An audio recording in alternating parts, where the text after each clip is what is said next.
Welcome back to another review, this time for the anime. The Banished Court Magician aims to become the strongest, which had 12 episodes and was airing in autumn of 2025. Synopsis on any list.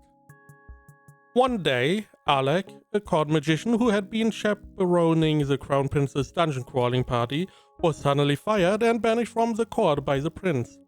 The only one who reached out to him is Yoruha, his former party member from their Academy of Magic Days that had split up 4 years ago. Would you like to come explore dungeons with us again? Thus, the legendary Lasting Period party was revived, and the name will soon become known all over the world once again. So, setup is simple. So we have Alec, who is the right guy in the picture. He is a court magician. He was tasked with more or less babysitting the prince. They went into dungeons. The prince was like, oh, this guy's useless. He's a commoner. Only nobles are important. Get him out of here. I'm going to banish you. I'm going to fire you. Even though the king is the one that, hired him, which means normally the king should be the one that decides who is going to get fired. But sure, he gets fired. He joins up with his old crew, which are the 4 people in the picture.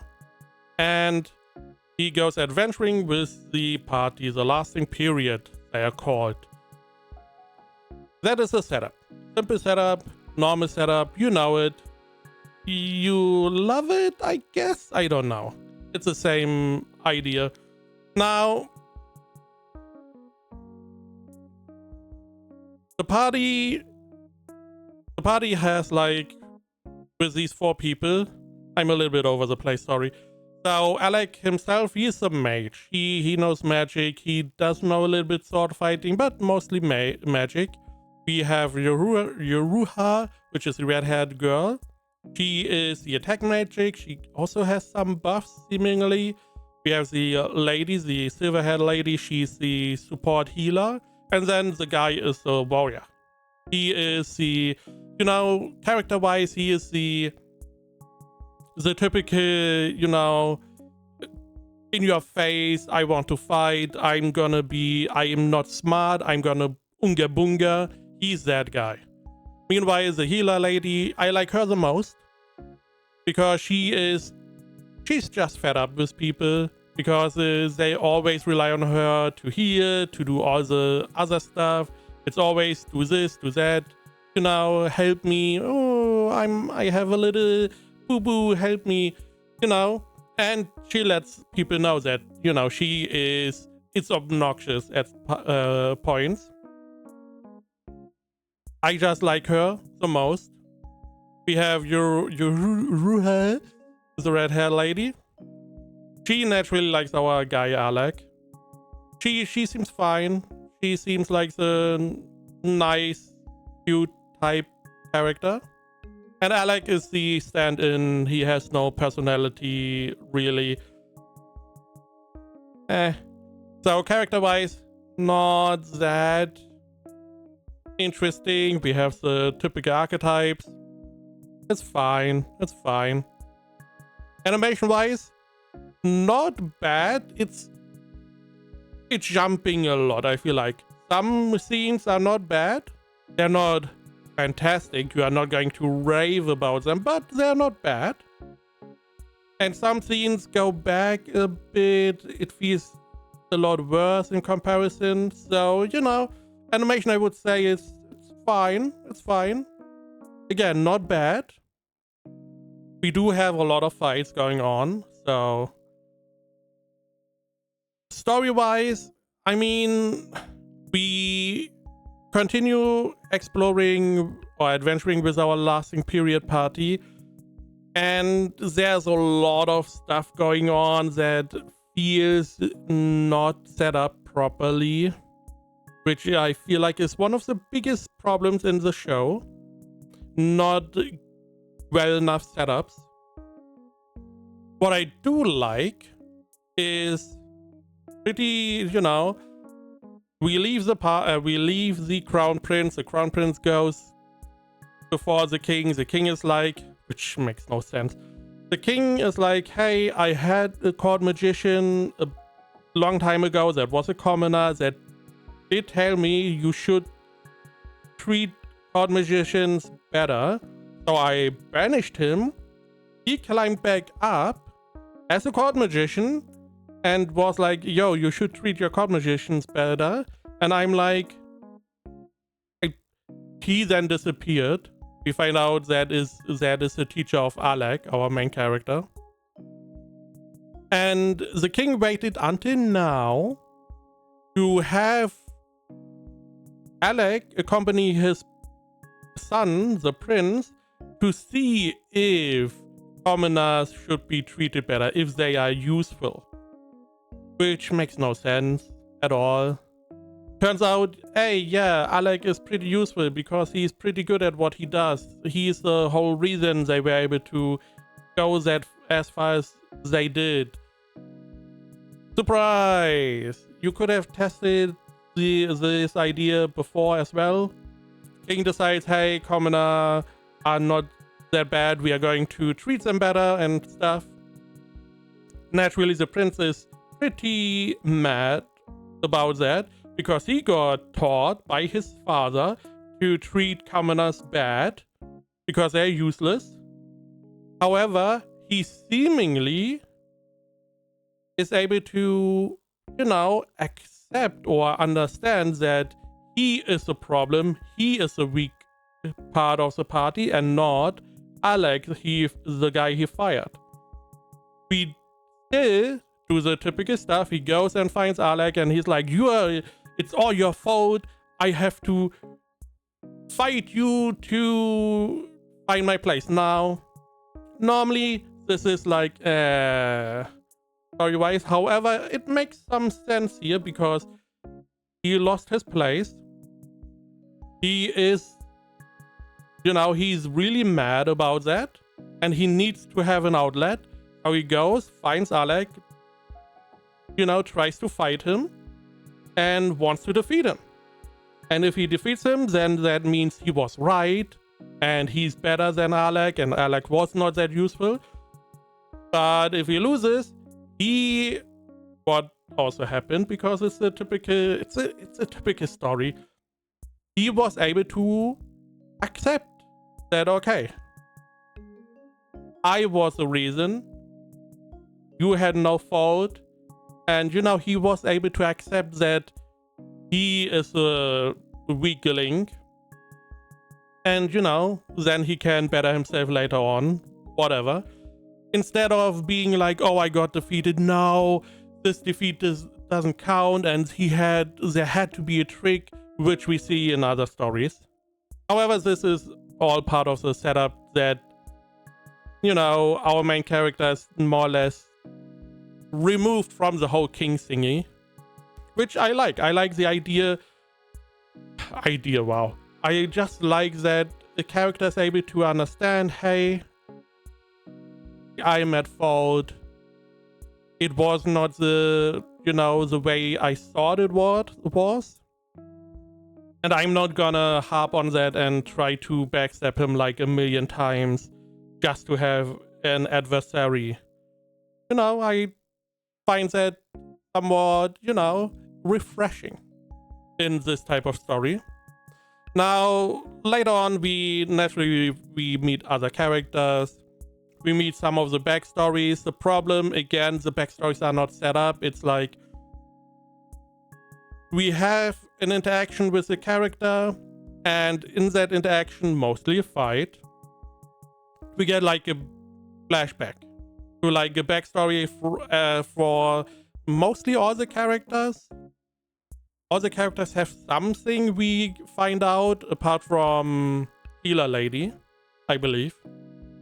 But it's like we have like just a little scene for our fighter dude, which I feel like could have been a lot more impactful if we had a lot more time for his backstory.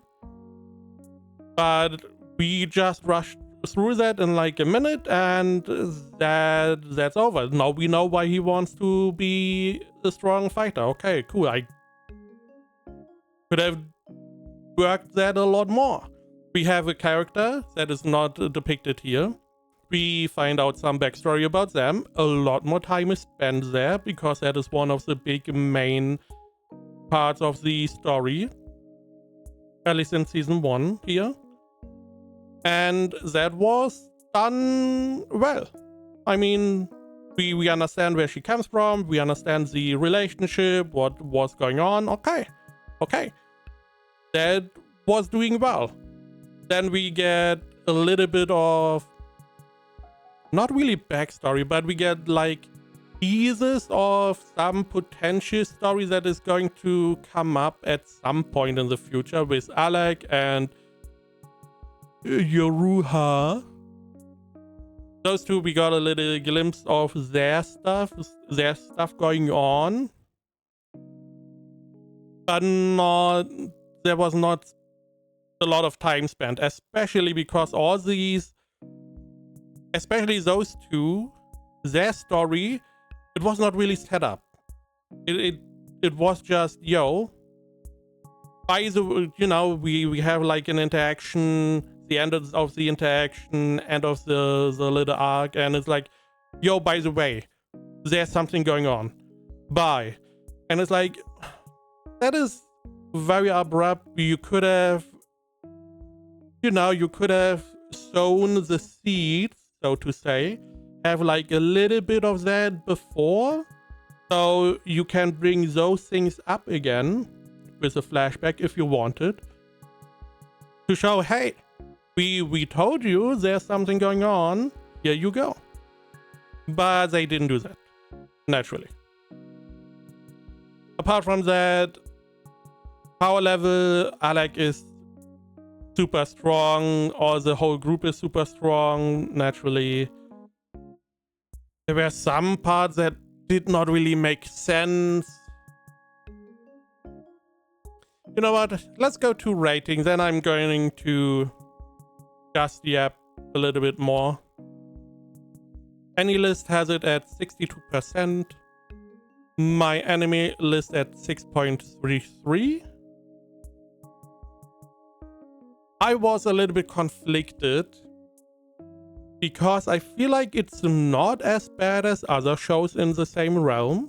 I feel like this one has a little bit more going on, especially because they set up a lot of little story beats at the end. Again, not set up in the season itself very well, but for the future we have stuff to look forward to. But I don't know why it just doesn't feel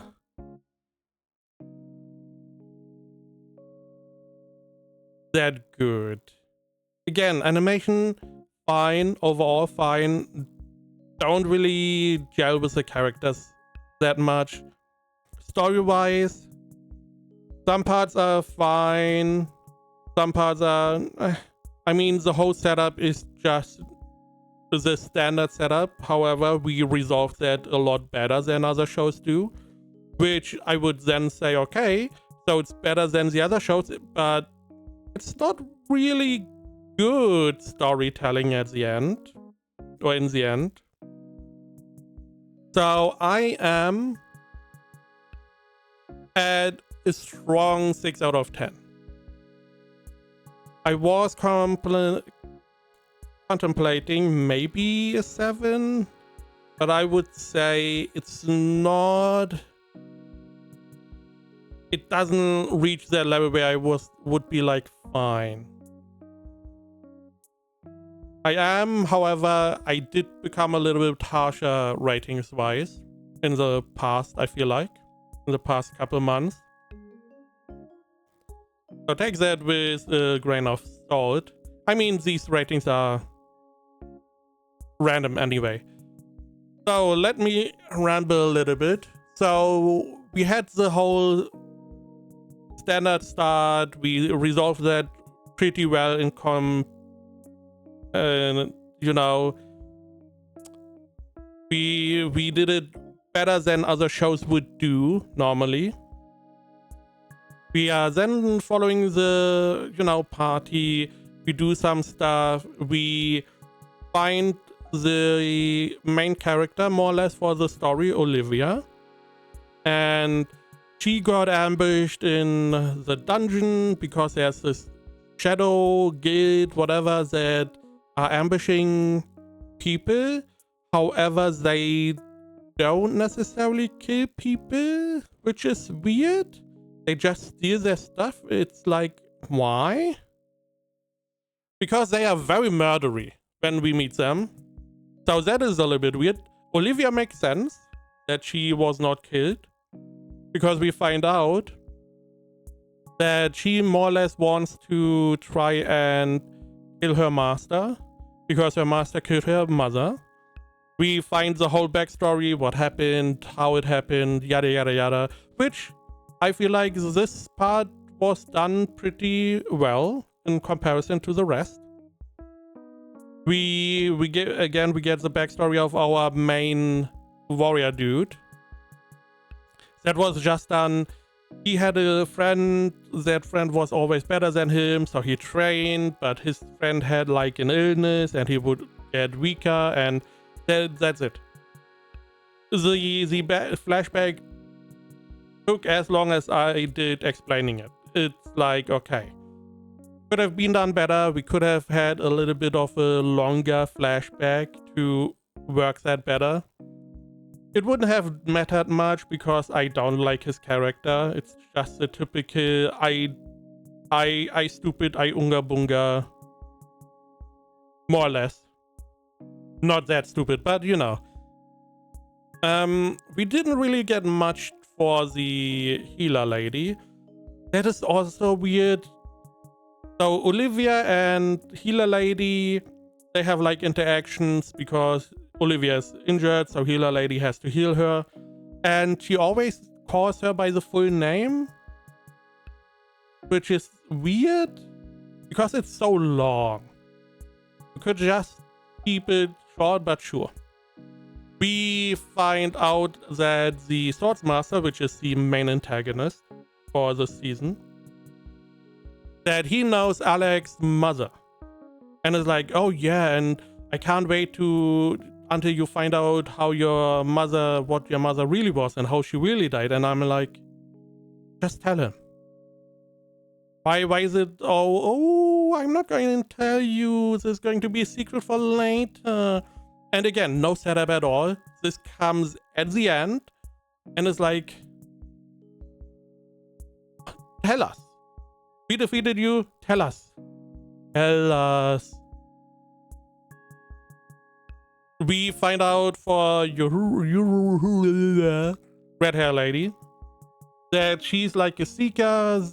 They call her a seeker. She has no idea that she's a seeker, which is potentially because of her family. So she touches the ball, the core, dungeon core, and it's like, oh, gather the 7 dungeon cores and then you get a wish, I guess.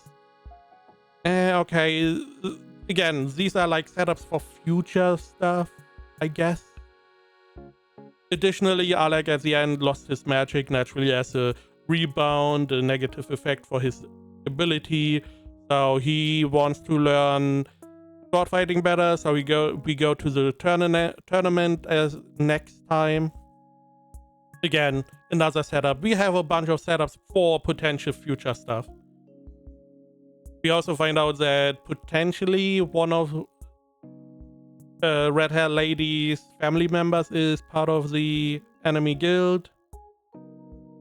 Again, this all comes out at the end. It's like, yeah, here you have a bunch of stuff. You could have sprinkled that in all over the place. A little bit here, a little bit there. So we get a little bit of a crumb that leads us to this, revelation. But no, it's just story over, here you go. All these setups for whenever this comes back. We also have like a fight in the middle with one of the enemies, who has an ability that got translated as burning blood, even though he literally is saying blood magic. In English, blood magic. Burning blood, sure. What a translation. Awesome. That ability makes no sense because it's like, okay, the more injured I am, the more blood I have, the more blood I have, the more blood magic I can use, sure. But you don't have unlimited blood. Normally. But he can use the blood to heal himself, which is weird. It would mean that he could fight forever, theoretically, which he cannot because we defeated him. Which brings me to another point. Our warrior dude, he destroyed his body. But he was not willing to just decapitate him because I feel like that would be a far better way to defeat an enemy. But for some reason, we did not. I totally forgot about Loki and his stuff, but the problem is, I feel like the show is so forgettable. I don't know why. In contrast, I feel like it's not good enough to remember, but also not bad enough to stay on your memory.